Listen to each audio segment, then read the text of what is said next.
Itulak niyo siya palabas. Ang matigas na utos ni Doña Victoria ay parang kulog na bumasag sa pagluluksa ni Michelle. Mahigpit niyang niyakap ang kambal na natutulog sa kanyang mga bisig, ang dalawang anghel na siyang tanging natitirang alaala sa kanya ng yumaong asawa, si Daniel. Ilang oras pa lang ang nakakalipas mula nang ihatid nila ito sa kanyang huling hantungan. Ang amoy ng mga bulaklak sa libing ay nanunuot pa sa kanyang damit.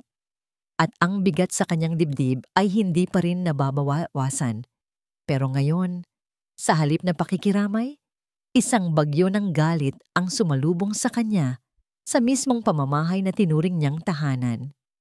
Ano pong sinasabi ninyo, Mama? Nanginginig na tanong ni Michelle. Ang mga luha na kanina pa niya pinipigilan ay nagsimula nang mamuo sa gilid ng kanyang mga mata. Huwag mo akong tawaging Mama, sigaw ni Doña Victoria. Ang kanyang muka ay walang bakas ng anumang awa. Hindi kita kailanman itinuring na pamilya. Isa ka lang mga agaw na sinwerte dahil nabulag sa iyo ang anak ko. Sa tabi nito, nakangisi si Catherine, ang kapatid ni Daniel. Narinig mo si Mommy Michelle. Tapos na ang maliligayang araw mo. Ngayong wala na si Kuya, wala ka nang pakinabang dito. Pera lang naman ang habol mo sa kanya, hindi ba? Bawat salita ay parang matalim na punyal na tumatarak sa puso ni Michelle. Hindi totoo yan. Mahal ko si Daniel. Pagmamahal? Humalakak si Doña Victoria. Isang tunog na nakakakilabot. Lumapit ito at walang awang kinuha ang wedding portrait nila ni Daniel na nakapatong sa isang mesa. Ito ba ang pagmamahal na sinasabi mo? At sa harap niya, sa harap ng mga katulong na nakayuko at mga gwardiyang nag-aantay, dahan-dahang pinunit ni Doña Victoria ang litrato sa gitna. Ang tunog ng napupunit na papel ay mas malakas pa sa ugong ng paparating na ulan sa labas. Parang pinunit din ang isang piraso ng kanyang puso. Biglang nag-flashback sa isip niya ang huling gabi na magkasama sila ni Daniel bago ito isinugod sa ospital. Hinaplos nito ang kanyang pisngi. Ang mga mata ay puno ng pag-aalala at pagmamahal. Pangako, Michelle, poprotektahan ko kayo ng mga anak natin. Bulong nito bago siya hinalikan sa noo. Kahit anong mangyari, aalagaan ko kayo. Pero nasaan na ang pangakong yun ngayon? Kasama na ba itong nilibing sa ilalim ng lupa? Kunin niyo na siya. Muling utos ni Doña Victoria sa dalawang gwardiya. Sandali! Pakiusap. Pagmamakaawa ni Michelle habang papalapit ang mga lalaki. Ang mga anak ko, mga apo ninyo sila. Saan kami pupunta? Hindi namin apo ang mga batang yan. Sino ang nakakaalam kung kaninong dugo ang nananalaytay diyan? Sagot ni Catherine. Puno ng kamandag ang bawat salita. Isang gwardiya ang humawak sa braso ni Michelle. Pilit siyang nagpumiglas. Iniingatan ng kambal na nagsisimula nang magising at umiyak dahil sa ingay. Huwag niyo kaming itaboy. Maawa kayo. Pero ang pamilya Del Fuego ay walang awa. Kinaladkad siya ng mga gwardiya palabas ng malaking pinto ng mansyon. Naramdaman niya ang unang patak ng malamig na ulan sa kanyang balat. Ang iyak ng kanyang mga anak ay humahalo sa papalakas na buhos nito. Nakita niya ang mukha ni Doña Victoria at Catherine sa may pintuan, mga mukhang puno ng tagumpay at pagkasuklam. Iyon ang huli niyang nakita bago siya tuluyang maitulak palabas ng gate. Kalabog. Ang marahas na pagsara ng malaking bakal na tarangkahan ay isang hatol, isang tuldok sa kanyang buhay bilang isang Del Fuego. Nakatayo si Michelle sa gitna ng malakas na ulan. Basang-basa, yakap ang kanyang umiiyak na kambal. Sa likod niya, ang mansyon na dati niyang tahanan ay tila isang malaking halimaw na lumulunok sa lahat ng kanyang mga pangarap. Wala siyang pera, wala siyang masilungan, wala siyang pamilya, wala na silang matatatakbuhan. Ang maliit na apartment ni Paul ang naging kanlungan ni Michelle. Si Paul, ang matalik niyang kaibigan mula pa noong college, ang sumalo sa kanya nang wala na siyang ibang matakbuhan. Michelle, kumain ka na. Kahit konti lang. Pakiusap ni Paul. Inilapag ang isang mangkok ng mainit na sabaw sa mesa sa tabi niya. Pero hindi man lang gumalaw si Michelle. Nakatanaw lang siya sa kanyang kambal, si Danny at Elize, na mahimbing na natutulog sa isang hiniram na kuna. Sila na lang ang meron siya. Ang dalawang mumunting buhay na ito ang nag-iisang dahilan kung bakit kailangan niyang bumangon. Pero paano? Paano siya babangon kung gumuho na ang lahat sa paligid niya? Isang butil ng luha ang pumatak mula sa kanyang mata at tumama sa kumot ng mga sanggol. Hindi niya ito pinunasan. Para saan pa? Ang buong pagkatao niya ay basang-basa na sa pighati. Kinabukasan, isang lalaking nakauniporme ang kumatok sa pinto. Isang laso na sobre ang iniabot nito. Isang dokumento mula sa mga abogado ng pamilya Del Fuego. Isang summons. Nasa isang maliit at malamig na conference room si Michelle. Sa tapat niya, isang matabang lalaki na nakasuot ng mamahaling suit. Si Attorney De Castro, ang abogado ng mga Del Fuego. Ma'am Michelle, simula nito sa isang boses na nagpapanggap na mabait. Alam kong mahirap ang pinagdadaanan niyo. Kaya naman ang pamilya Del Fuego ay handang mag-alok ng tulong. Inilapag nito ang isang folder sa lamesa at itinulak palapit sa kanya. Isang financial assistance. Malaking halaga para makapagsimula ka ulit. Isang bahay, buwan ng sustento para sa'yo. May pag-asang sumilip sa puso ni Michelle. Talaga po? Oo, ngumiti ang abogado. Ang kailangan mo lang gawin ay pirmahan ang kasunduang ito. Binuksan ni Michelle ang folder. Ang mga mata niya ay mabilis na tumakbo sa mga salitang nakaprint sa papel. Habang nagbabasa, unti-unting nanlamig ang kanyang buong katawan. Voluntary surrender of parental rights. Kusang loob na pagsuko ng karapatan sa mga anak. Ano to? Halos pabulong niyang tanong. Ang boses ay basag. Hindi ko pwedeng gawin to. Nawala ang nangiti sa mukha ni Attorney De Castro. Kung hindi mo pipirmahan yan, may isa pa kaming option. Kakasuhan ka namin ng fraud. Sasabihin naming niloko mo lang si Daniel para makuha ang pera niya. Sisirain namin ang pangalan mo hanggang sa wala nang maniwala sa'yo. Patutunayan namin sa korte na isa kang unfit mother at sa huli, makukuha pa rin namin ang mga bata. At ikaw, wala kang makukuha kahit isang kusing. Bawat salita ay isang pako na ibinabaon sa kanyang kabaong. Wala siyang laban. Isang hamak na ulila laban sa isang pamilyang kayang bilhin kahit ang hustisya. At para masigurong nasa tamang pag-iisip ka, dagdag ng abogado, kailangan mong sumailalim sa isang psychological evaluation. Nakaschedule na bukas. Huwag kang mag-alala. Sagot na namin ang bayad sa doktor. Kinabukasan, dinala siya ni Paul sa isang klinik sa isang mataas na gusali. Ang pangalan sa pinto ay Dr. Roberto Reyes.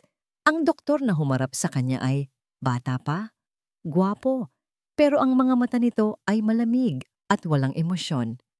Good morning, Mrs. Del Fuego, bati nito. Michelle na lang po, sagot niya. Umupo ito sa tapat niya, may hawak na notebook at ballpen. Madalas ka bang nakakaramdam ng lungkot nitong mga nakaraang araw? Tanong nito. Tumango si Michelle. Namatay po ang asawa ko. Naiintindihan ko, sabi ng doktor. Pero ang tono nito ay parang nagbabasa lang ng script. Nakakaramdam ka ba na parang hindi mo na kaya ang responsibilidad bilang isang ina? Umiling si Michelle. Hindi po. Ang mga anak ko na lang ang bumubuhay sa akin.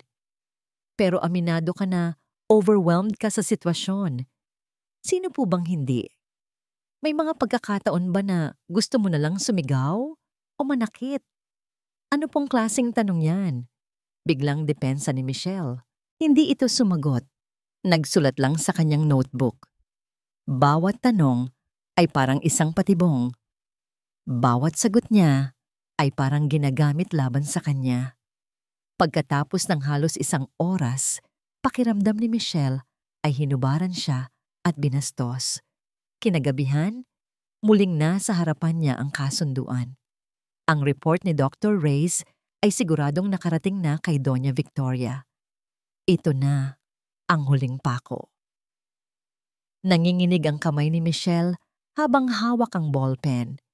Sa bawat letra ng pangalan niya na isinusulat niya, pakiramdam niya ay may 1 piraso ng kanyang kaluluwa ang namamatay.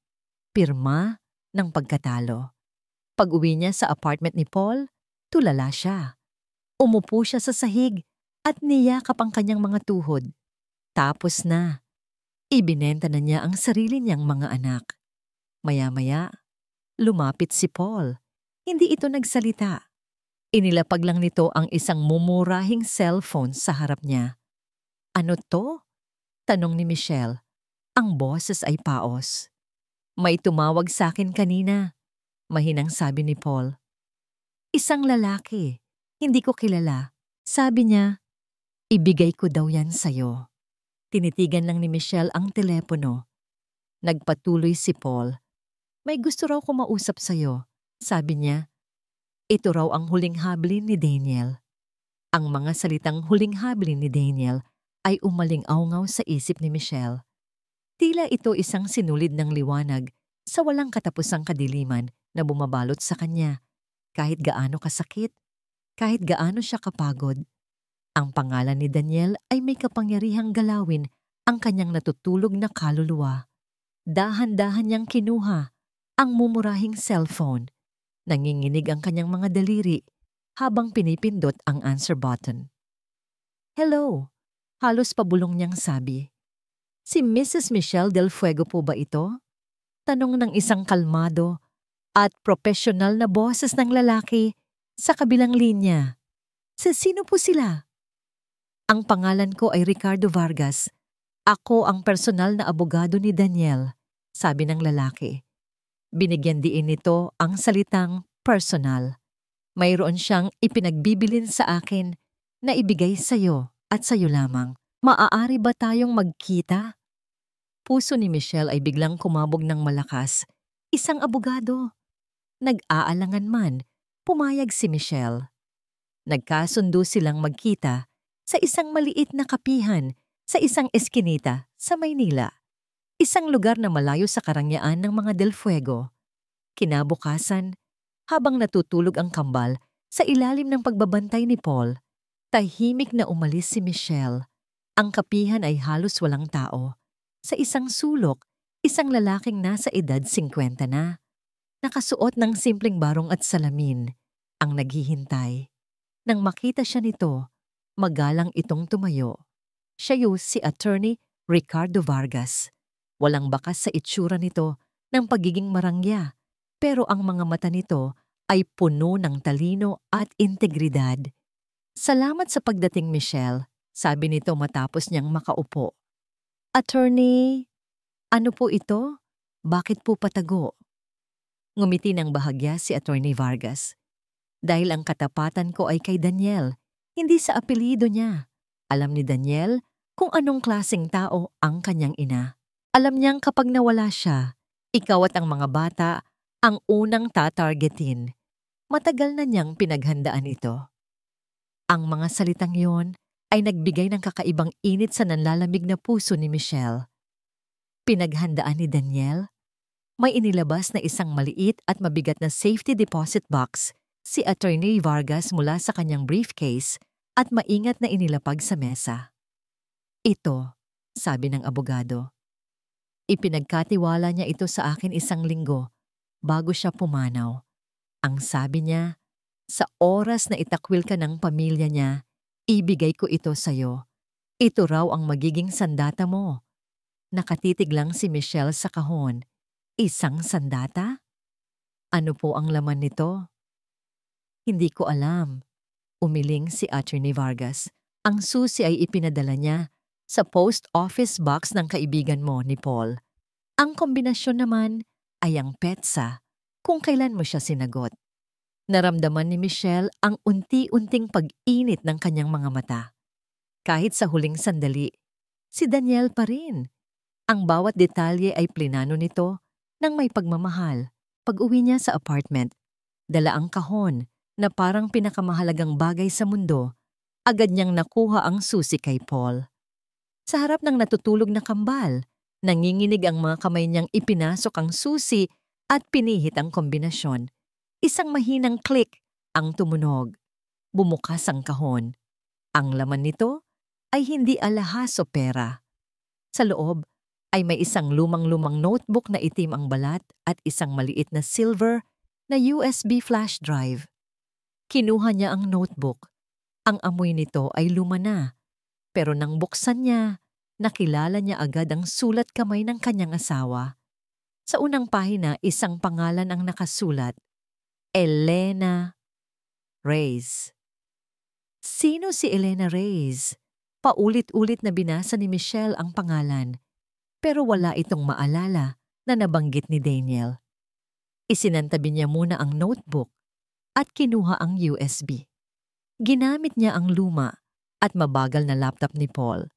Nang isaksak niya ang drive, isang file lang ang lumabas, isang video file. Ang pangalan ng file, "Para sa'yo, mahal ko." Humigpit ang paghawak niya sa mouse. Ang kanyang puso ay dumadagundong sa kanyang dibdib. Ito na, ang huling mensahe mula sa kanyang asawa. Gumalaw ang kanyang daliri, double-click. Nag-play ang video. Ang medyo malabong imahe ay naging malinaw. Ang mukha ni Daniel ang bumungad sa screen. Payat ito at may maitim na bilog sa ilalim ng mga mata, pero ang mga ngiti nito ay pareho pa rin. Tumingin ito ng diretso sa kamera na para bang nakikita siya nito sa kabilang panig. At nagsalita ito. Ang boses ay mahina pero puno ng determinasyon. "Michelle, mahal ko. Kung pinapanood mo ito, ibig sabihin, nabigo ako." Huminto ito at huminga ng malalim. "Nabigo akong protektahan kayo, pero ikaw, hindi ka pwedeng mabigo." Sa kanyang marangyang silid-aklatan na amoy lumang libro at mamahaling kahoy, si Doña Victoria del Fuego ay nakaupo na parang isang reyna sa kanyang trono. Sa kanyang kamay, isang kopita ng red wine ang marahang umiikot. Ang kulay dugong likido ay sumasayaw sa ilalim ng ilaw mula sa chandelier. Kagagaling lang niya sa nursery. Tinitigan niya ang kambal, ang dalawang sanggol na nagtataglay ng dugo ng mga Del Fuego. Hindi pagmamahal ang naramdaman niya, kundi pagmamay-ari. Sila ang kanyang legasiya, ang kanyang premyo matapos niyang maitapon ang basurang nagdala sa kanila sa mundong ito. Si Michelle. Sa wakas, naalis na ang mantsa sa kanilang pamilya. Pumasok si Catherine, ang kanyang anak, na may dalang folder. "Mommy, ito na po yung mga charity contract na pinirmahan ni Kuya Daniel." Kinuha ni Doña Victoria ang folder nang hindi man lang tinitingnan ng anak. Mabilis niyang binuklat ang mga pahina. Isang foundation para sa mga batang kalye, isang scholarship para sa mga mahihirap na mag-aaral, isang donasyon sa isang maliit na ampunan. Napangisi siya ng may pagkasuklam. "Kawanggawa, palaging napakalambot ng puso ng kapatid mo." Isinara niya ang folder ng may kalabog. "Kanselahin mo lahat yan." Utos niya. Ang pera ng Del Fuego ay para sa mga Del Fuego, hindi para sa mga pulubi. Gamitin mo ang pondo para simulan ang media campaign para sa Del Fuego Heirs Foundation. Kailangang makilala ng buong Pilipinas ang mga apo ko. "Yes, Mommy." Mabilis na sagot ni Catherine, sabik na makuha ang pagsang-ayon ng ina. Pagkaalis ni Catherine, kinuha ni Doña Victoria ang kanyang telepono at dinial ang isang numero. "Dr. Reyes!" Bungad niya nang sagutin ang tawag, walang anumang pagbati. "Natanggap ko na ang report mo. Maganda ang simula. Pero kulang pa sa detalye. Kailangan kong marinig ang mga salitang mental instability, postpartum depression at potential danger to her children. Narinig niya ang sandaling pag-aalinlangan sa kabilang linya. Pero Doña Victoria, base sa aking paunang obserbasyon, Doktor, putol ni Doña Victoria, ang kanyang boses ay biglang nanlamig na parang yelo. Hindi kita binabayaran para sa iyong obserbasyon. Binabayaran kita para sa isang resulta. Natahimik ang kabilang linya. Gawin mong kapani-paniwala. Pagpapatuloy niya. Gusto kong isipin ng sino mang hukom na magbabasa niya na isang malaking panganib kung ipagkakatiwala sa babaeng yon ang mga Malinaw ba? Oo po, Doña Victoria. Malinaw po, sagot ng doktor. Ang boses ay halatang napilitan lang. Ibinaba niya ang tawag nang may ngiti ng tagumpay. Lahat ay nasa ilalim ng kanyang kontrol. Ang sistema, ang mga tao, ang batas. Lahat ay mabibili. Inilibot niya ang kanyang paningin sa silid at tumama ito sa isang malaking oil portrait ng kanyang yumaong asawa, si Don Ricardo del Fuego. Isang lalaking makisig, pero sa mga mata nito ay may bakas ng kahinaan. Ang parehong kahinaan na nakita niya kay Daniel. Masyado kayong malambot. Bulong niya sa larawan na para bang naririnig siya nito. Isang kahinaan na kinailangan kong itama. Humigop siya mula sa kanyang kopita. Perpekto ang lahat. Nasa kanya na ang mga tagapagmana. Ang pangalan ng pamilya ay muling malilinis. Biglang bumukas ang pinto at pumasok ang isa sa kanyang mga katulong. Ang muka ay nag-aalala. Ano yun?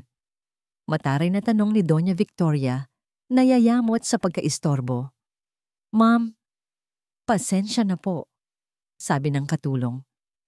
Tumawag po ang bangko. May gusto lang po silang i-report. Tinaasan niya ito ng kilay. At ano naman yon? Si Attorney Ricardo Vargas po.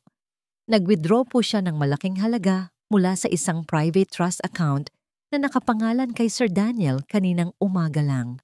Ang ngiti sa mga labi ni Doña Victoria ay dahan-dahang naglaho. Ricardo Vargas, ang abogado ni Daniel na hindi niya kailanman nakuha ang katapatan. Isang trust account na hindi niya alam, ang kanyang perpektong mundo ay biglang nagkaroon ng isang maliit na bitak. Ang pakiramdam ng kabuuang kontrol ay bahagyang nayanig. Saan dinala ni Vargas ang pera? At para kanino? Gabi na sa opisina ni Dr. Roberto Reyes, pero hindi pa rin siya umuuwi. Nakapatay ang lahat ng ilaw maliban sa isang maliit na desk lamp na nagbibigay liwanag sa isang lumang litrato sa ibabaw ng kanyang mesa. Ang litrato ng isang magandang babae na may matamis na ngiti. Ang kanyang ina, si Elena Reyes. Paulit-ulit na umuugong sa kanyang isipan ang malamig na boses ni Doña Victoria mula sa kanilang huling pag-uusap. Binabayaran kita para sa isang resulta. Napakuyom ang kanyang kamao. Kinuha niya ang trabahong ito para makalapit sa mga Del Fuego, ang pamilyang sumira sa buhay ng kanyang ina. Ito na sana ang kanyang pagkakataon para sa paghihiganti. Gagamitin niya ang kanyang propesyon para sirain sila mula sa loob, tulad ng ginawa nila sa kanyang ina noon. Pero hindi niya inaasahan si Michelle. Muling sumagi sa isip niya ang itsura ng babae sa kanilang session.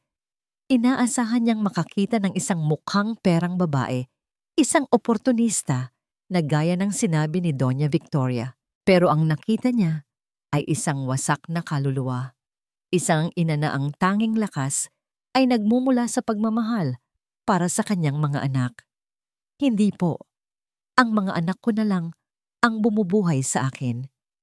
Ang mga salitang iyon, ang panginginig ng boses nito, ang paraan ng pagyakap nito sa sarili na para bang pinoprotektahan ang isang hindi nakikitang sugat.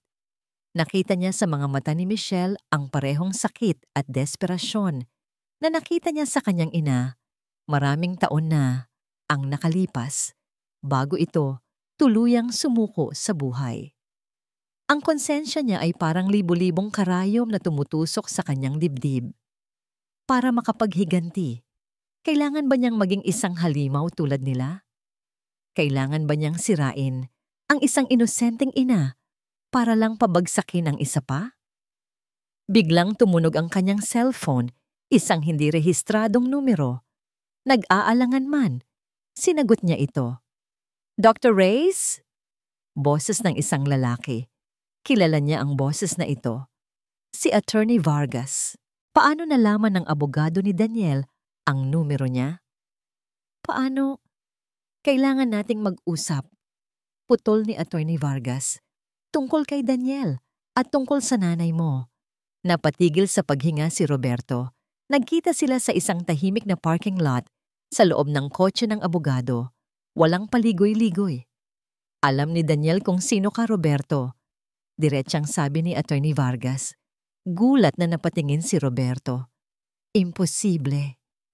Hindi niya lang alam. Matagal ka na rin niyang iniimbestigahan. Pagpapatuloy ng abogado. Alam niya ang galit mo sa pamilya niya at naiintindihan ka niya. May kinuha si Attorney Vargas mula sa kanyang briefcase, isang selyadong sobre. Pinabibigay niya ito sa'yo. Isinulat niya bago siya mamatay. Nanginginig ang mga kamay ni Roberto habang inaabot ang sulat. Binuksan niya ito. Sulat kamay ni Daniel Del Fuego. Dr. Reyes, kung binabasa mo ito, marahil ay nasa gitna ka ng isang mahirap na desisyon. Alam ko kung sino ka. Anak ka ni Elena Reyes. Alam ko rin kung bakit ka lumapit sa aking ina. At hindi kita masisisi. Ang pamilya ko ay may malaking kasalanan sa inyo. Isang kasalanan na matagal ko nang gustong itama. Sinubukan ko, pero kinapos ako sa oras. Ngayon, ipinapasa ko sa iyo ang pagkakataon. Kilala ko ang asawa ko, si Michelle. Wala siyang kasalanan. Isa siyang mabuting tao na nagmamahal lang. Huwag mo sanang hayaan na maging biktima rin siya, tulad ng iyong ina. Hindi ko hinihiling na tulungan mo siya. Hinihiling ko na piliin mo ang tama. Alam kong sa puso mo, alam mo kung ano yun. Nagtitiwala ako sa iyo. Daniel Del Fuego. Bawat salita ay tumagos sa puso ni Roberto. Hindi utos, hindi pakiusap, kundi tiwala.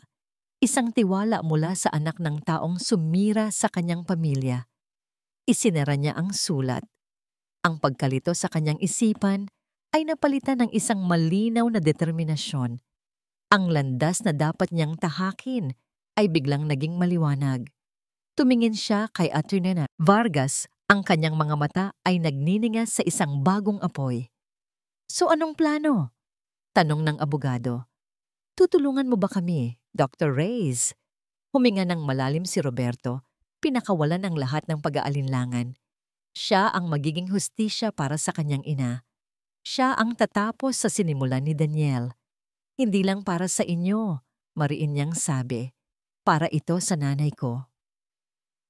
Ang maliit na opisina ni Attorney Vargas ay naging kanilang war room. Ang amoy ng kape at lumang papel ay humahalo sa tensyon na bumabalot sa buong silid. Sa isang malaking mesa sa gitna, nakakalat ang mga dokumento, mga bank statement at mga litrato. Si Michelle, Paul at Attorney Vargas ay nakapalibot dito. Ito na ang simula ng laban.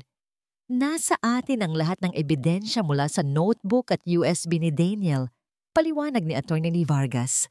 Ang kanyang daliri ay nakaturo sa isang diagram na kanyang ginawa. Financial records ng mga illegal na transaksyon ng Del Fuego Corp. Mga testimonya ng mga taong sinira nila.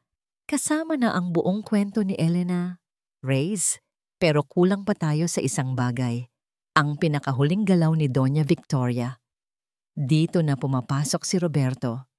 Sa apartment ni Paul, hawak ni Michelle ang kanyang bagong cellphone. Nakatutok sa isang encrypted messaging app. Maya-maya, isang mensahe ang pumasok. Alpha, V will visit Swiss Bank Satellite Office Tuesday 10 a.m. transferring assets. Ang code name ni Roberto ay Alpha. Nakuha ko na, sabi ni Michelle sa dalawang kasama. Pupunta si Doña Victoria sa bangko sa Martes. Maglilipat ng pera. Magaling, sabi ni Attorney Vargas. Ibig sabihin, nag-aalala na siya. Alam niyang may gumagalaw. Kailangan nating unahan siya. Habang ang abogado ay abala sa mga legal na estratehiya, si Michelle naman ay paulit-ulit na binabasa ang mga isinulat ni Daniel. Bawat gabi, pagkatapos niyang patulugin ang kambal, binabasa niya ang notebook na parang isang banal na kasulatan. Hindi na ito simpleng ebidensya. Ito na ang tinig ng kanyang asawa. Ang kanyang gabay. Kinakabisado niya ang bawat pangalan, bawat pets sa bawat krimen. Ang dating malambot at mahinhing babae ay unti-unting napapalitan ng isang mandirigma. Ang sakit sa kanyang puso ay nagiging panggatong sa apoy ng kanyang determinasyon. Isang gabi, habang nag-iensayo siya sa salamin, binibikas ang mga salitang isinulat niya para sa araw ng pagbasa ng testamento. Pumasok si Paul. Michelle, napatigil siya. Nakita niya ang pag-aalala sa mukha ng kaibigan. Anong sasabihin nila kapag nalaman nilang lumalaban ka? Tanong ni Paul. Yung media? Sisiraan ka nila. Humarap si Michelle sa salamin.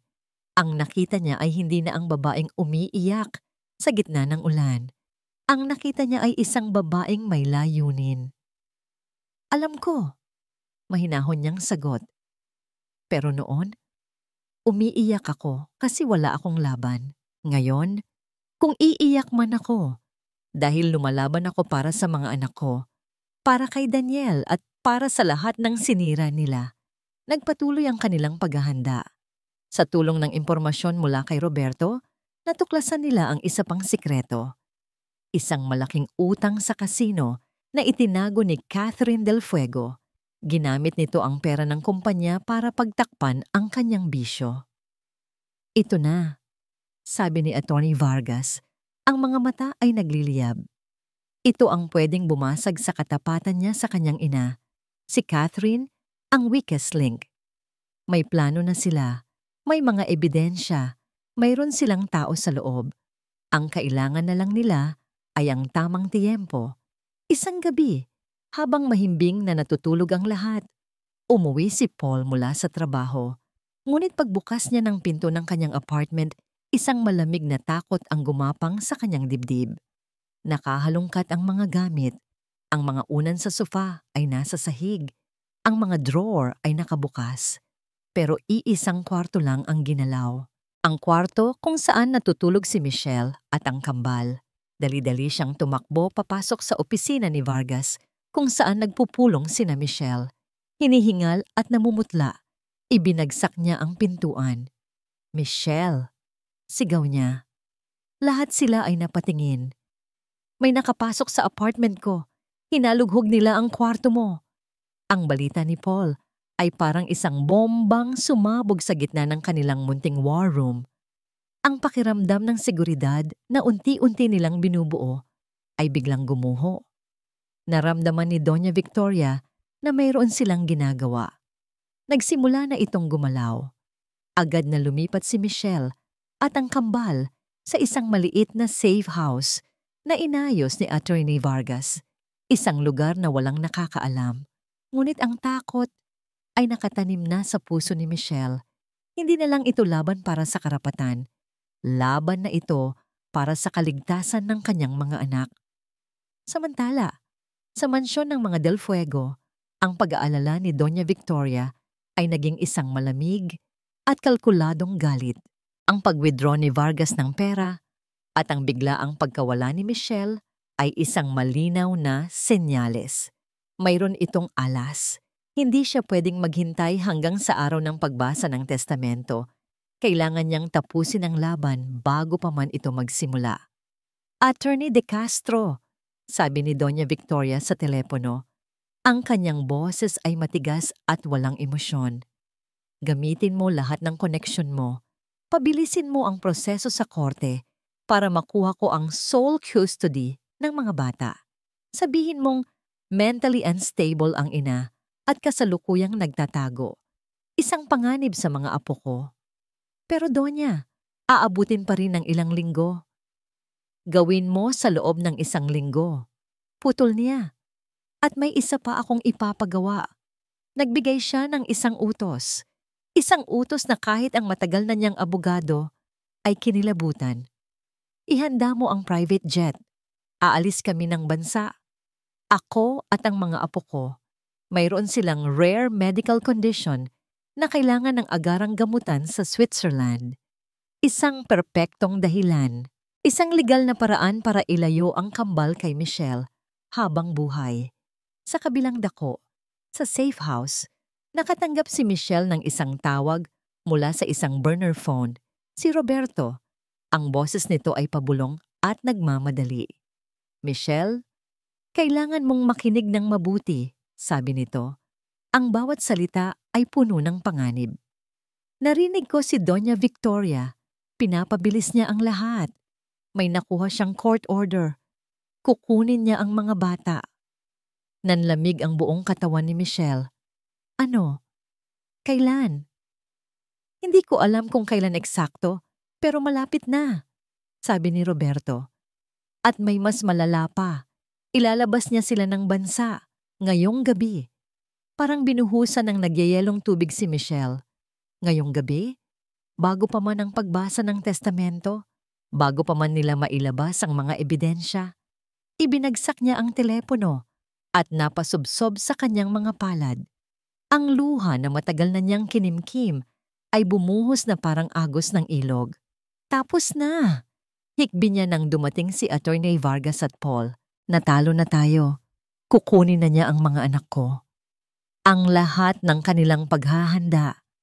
Ang lahat ng ebidensya, ang lahat ng tapang na kanyang inipon, lahat ay nawalan ng saysay. Mauunahan sila ni Doña Victoria. Ang reyna ay gagawa ng huling hakbang para manalo sa laro. Ang pag-asa na unti-unting nabuo sa kanyang puso ay biglang namatay. Natalo na siya. Tiningnan ni Attorney Vargas si Michelle. Ang kanyang muka ay puno ng awa, ngunit ang kanyang mga mata ay biglang nag-apoy sa isang desperadong ideya. Pinag-aralan niya ang batas sa loob ng 30 taon. Kailangang mayroong butas, kahit isa lang. Naglakad siya ng pabalik-balik. Ang kanyang isip ay tumatakbo ng mas mabilis kaysa dati. Bigla siyang huminto. Napatingin siya kay Michelle. May isang paraan, sabi niya. Ang boses ay seryoso at tiyak. Napakadelikado, isang sugal. Pero ito na lang ang natitira nating pag-asa para mapigilan siya. Napatingala si Michelle. Ang kanyang mga mata ay puno ng luha ngunit may bahagyang kislap ng tanong. Kailangan mong magtiwala sa akin ng buo, sabi ng abogado. Dahil kung gagawin natin to, wala nang atrasan. Ang conference room ng Del Fuego Corporation ay malamig at tahimik. Ang tanging maririnig ay ang mahinang ugong ng aircon at ang pigil na paghinga ng mga taong nakaupo sa paligid ng mahabang lamesa na gawa sa mahogany. Nasa kabisera si Doña Victoria. Ang kanyang mukha ay isang perpektong maskara ng kumpiyansa. Sa tabi niya, si Catherine ay hindi mapakali. Kagabi lang, sa huling minuto, napigilan sila ng isang temporary restraining order na inihain ni Attorney Vargas. Isang utos na pumipigil sa anumang paggalaw ng assets ng yumaong si Daniel at sa ilalim ng isang legal na teknikalidad. Kasama doon ang kanyang mga direktang tagapagmana, ang kambal. Napilitan si Doña Victoria na dumalo, ngunit para sa kanya, isa lang itong maliit na abala. Pagkatapos ng pulong na ito, tuloy pa rin ang kanyang plano. Biglang bumukas ang pinto. Lahat ng mga mata ay napunta sa bagong dating, si Michelle. Nakasuot siya ng simpleng itim na bestida. Walang alahas, walang make-up. Ngunit tuwid ang kanyang likod at mataas ang kanyang noo. Sa likod niya ay si Attorney Vargas, dala-dala ang isang leather briefcase. Isang mapanuyang ngiti ang gumuhit sa labi ni Doña Victoria nang makita siya. "Look what the cat dragged in!" Bulong nito kay Catherine. Umupo si Michelle sa kabilang dulo ng lamesa Diretsong nakatingin sa abogado ng pamilya na nasa gitna. Hindi niya sinulyapan man lang ang mag-ina. Ang kanyang puso ay kumakabog na parang tambol sa digmaan, pero ang kanyang mukha ay kalmado na parang isang tahimik na lawa. Nagsimula na ang pagbasa ng huling habilin at testamento ni Daniel Del Fuego. Ang abogado ay nagsimula sa mga maliliit na bagay. Ang mga tapat na kasambahay ay binigyan ng disenteng halaga. Ang kanyang personal na driver ay pinamanahan ng kotse. Pagkatapos, ang pangalan ni Catherine. Sa aking kapatid na si Catherine Del Fuego, basa ng abogado, ipinamamana ko ang ilang mga ari-arian sa probinsya at isang maliit na trust fund. Isang pilit na ngiti ang isinukli ni Catherine. Halatang hindi siya kontento, pero isang sulyap mula sa kanyang ina ang nagpatahimik sa kanya, at pagkatapos, isang mahabang katahimikan. Tumingin ang abogado sa lahat ng nasa silid bago ipagpatuloy ang pagbasa. Ito na ang pinakamahalagang bahagi. At para sa huli, sabi ng abogado, ang lahat ng aking shares, ang controlling stake sa Del Fuego Corporation, kasama ang lahat ng nilalaman ng aking mga personal na bank account at ang kabuuang pagmamay-ari ng isang pribadong kumpanya, ang DM Legacy Holdings. Lahat ay nakahinga ng malalim. Lahat ay nakatingin kay Doña Victoria, nag-aabang na marinig ang kanyang pangalan. Ay ipinamamana ko sa aking nag-iisang asawa, Onay Ani. Ang ngiti sa labi ni Doña Victoria ay nagsimulang maging isang ngisi ng tagumpay. Si Michelle G. Reyes Del Fuego. Parang isang bombang sumabog ang mga salitang yon sa gitna ng silid. Isang nakabibinging katahimikan. Si Catherine ay napanganga. Ang kanyang mga mata ay nanlalaki sa hindi paniniwala. Hindi maaari. Ang nangiti sa mga labi ni Doña Victoria ay naglaho na parang bula. Ang kanyang mukha ay biglang namutla. Ang maskara ng kumpiyansa ay nabasag at nagkapira-piraso. Bigla siyang tumayo. Ang kanyang mga kamay ay humampas sa lamesa na ikinagulat ng lahat. Imposible! Sigaw niya. Ang kanyang boses ay umalingaw-ngaw sa buong silid. May dayaang nangyari. Nilason ng babaeng, yan ang isip ng anak ko. Binaliktad niya ang katotohanan. Sa gitna ng kaguluhan, dahan-dahang tumayo si Michelle. Ang kanyang mga mata, na puno ng tapang at hindi na ng takot, ay nakipagtitigan sa nag-aapoy na mga mata ni Doña Victoria.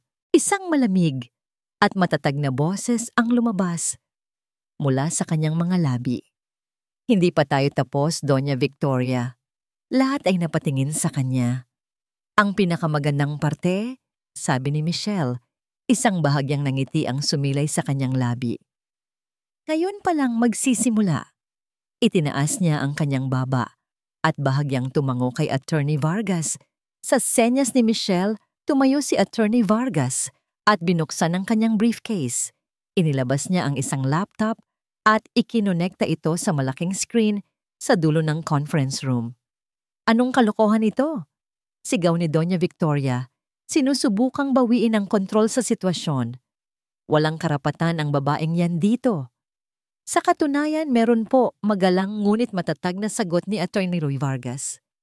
Bilang bagong majority shareholder ng Del Fuego Corporation, si Mrs. Michelle Del Fuego ang may pinakamalaking karapatan sa silid na ito. Isang alon ng bulungan ang gumapang sa mga board member na naroroon. Tumingin si Doña Victoria sa paligid, naghahanap ng kakampi. Ngunit ang nakita niya ay mga mukhang puno ng pagkalito at pag-aalinlangan. Pinindot ni Michelle ang play button sa remote. Biglang umilaw ang screen. Bumungad ang mukha ni Daniel. Isang kolektibong paghinga ang narinig sa buong silid. Para silang nakakita ng multo. Kung pinapanood niyo ito, sabi ng boses ni Daniel mula sa video. Ibig sabihin, wala na ako. At ibig sabihin, sinubukan ng sarili kong ina na kunin ang lahat mula sa aking asawa. Kaya't iiwan ko ang katotohanan. Ang video ay nagpatuloy. Isinalaysay ni Daniel ang lahat. Ang tungkol sa mga ilegal na gawain ng kumpanya na pinamumunuan ng kanyang ina. Isinalaysay niya kung paano nito sinisira ang mga maliliit na kakumpetensya sa pamamagitan ng paninirang puri at pananabutahe. At pagkatapos, binanggit niya ang isang pangalan, Elena Reyes. Maraming taon na ang nakalipas. Patuloy ni Daniel sa video. Ang pamilya Reyes ang tunay na nagmamay-ari ng lupang kinatatayuan ngayon ng ating main plant. Ginamit ng aking ina ang kanyang kapangyarihan para idiin sila sa isang kasalanang hindi nila ginawa. Nawala sa kanila ang lahat. Ang kahiyan, ang naging sanhi ng pagkasira ng kanilang pamilya. Ang mukha ni Doña Victoria ay naging kasing puti ng papel. "Patayin niyo yan! Patayin niyo ang video na yan!" Sigaw niya, pero walang sino mang gumalaw. Lahat ay nakatutok sa screen na para bang nahipnotismo. Nang matapos ang video, naghari ang isang nakabibinging katahimikan. Binasag ito ni Michelle. "Ang lahat ng sinabi ng asawa ko ay may katibayan," sabi niya. Ang kanyang boses ay malinaw at malakas. Inilapag ni Attorney Vargas ang itim na notebook ni Daniel sa mesa. Nakasulat lahat dito, bawat transaksyon, bawat pangalan. Pero hindi pa siya tapos. Biglang bumukas muli ang pinto ng conference room. Isang lalaki ang pumasok. Isang lalaking kilalang-kilala ni Doña Victoria, si Dr. Roberto Reyes. "Anong ginagawa mo? Anong gawa mo rito?" Nanggagalaiting tanong ni Doña Victoria.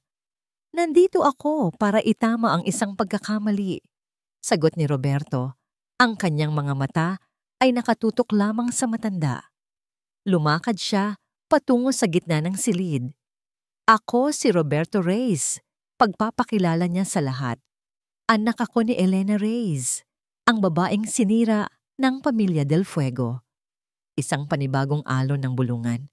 Ang kwento mula sa video ay biglang nagkaroon ng buhay na katibayan.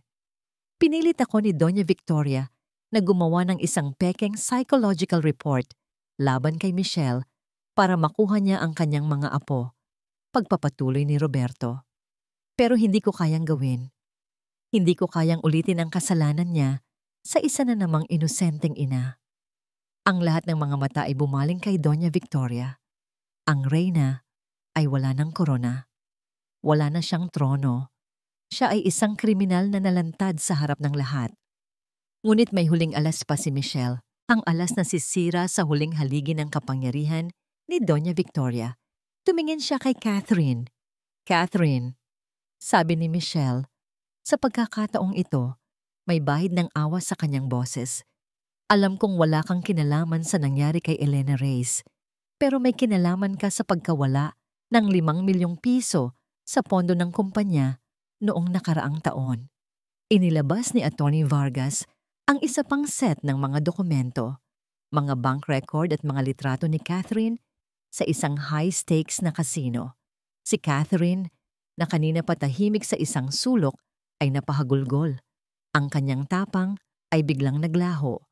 Tumingin siya sa kanyang ina, naghahanap ng tulong, ngunit ang nakita niya ay isang tingin ng sukdulan na pagkasuklam. Para kay Doña Victoria, ang kahinaan ng kanyang anak ay isang kasalanang hindi mapapatawad. Tapos na ang laban. Wasak na ang pamilya Del Fuego mula sa loob. Tumingin si Michelle, hindi na bilang isang biktima, kundi bilang isang taong may kapangyarihan.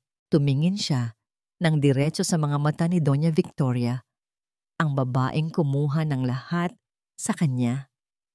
"Ibalik mo sa akin ang mga anak ko," utos niya.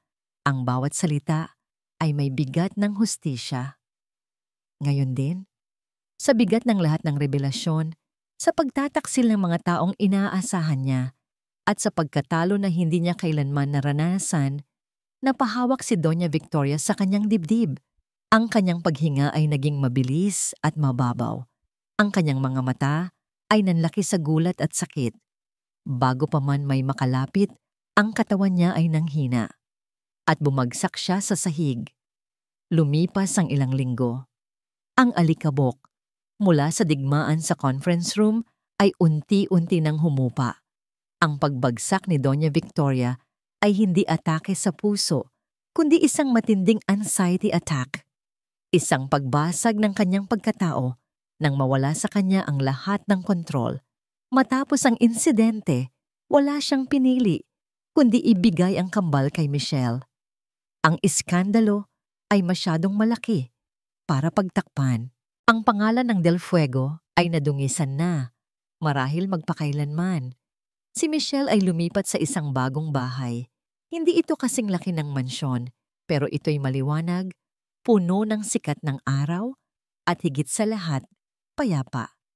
Dito, sa isang hardin na puno ng mga puting bulaklak, pinalalaki niya sina Danny at Elise, malayo sa anino ng kasakiman at galit. Ginamit niya ang yaman at kapangyarihang ipinamana ni Daniel para sa kabutihan.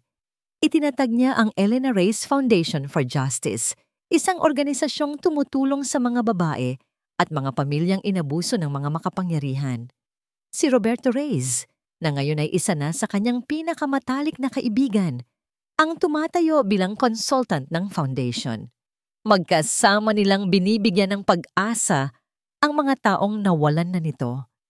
Ang sakit na dinanas ni Michelle ay naging kanyang lakas. Ang kanyang mga luha ay naging punla ng isang bagong simula. Ngunit ang mga ahas ay hindi basta-basta namamatay. Isang umaga, nagulantang si Michelle nang makita ang kanyang muka sa lahat ng dyaryo at television news. Mga malisyosong headline. Biyudang manggagamit inagaw ang yaman ng mga Del Fuego. Michelle Del Fuego ginamit ang mga anak para sa pera. Ito ang huling ganti ni Doña Victoria, isang maruming media campaign na dinisenyo para sirain ang kanyang reputasyon. Pinayuhan siya ni Atty. Vargas na idemanda ito. May laban sila. Ngunit napagod na si Michelle sa pakikipaglaban. Ang gusto na lang niya ay kapayapaan para sa kanyang mga anak. Ayaw niyang lumaki ang mga ito sa isang mundong puno ng paghihiganti. Kaya't gumawa siya ng isang huling matapang na desisyon. Kinagabihan, nagkita sila ni Doña Victoria. Hindi sa isang opisina, kundi sa isang halos walang taong simbahan. Ang dating reyna ay mukhang matanda at pagod na. Ang apoy sa kanyang mga mata ay napalitan ng malamig na abo. Walang paligoy-ligoy na nagsalita si Michelle. Itigil mo na to. Tumawa ng mapakla si Doña Victoria. Bakit? Natatakot ka na ba sa katotohanan? Ang katotohanan? Mahinahong sagot ni Michelle.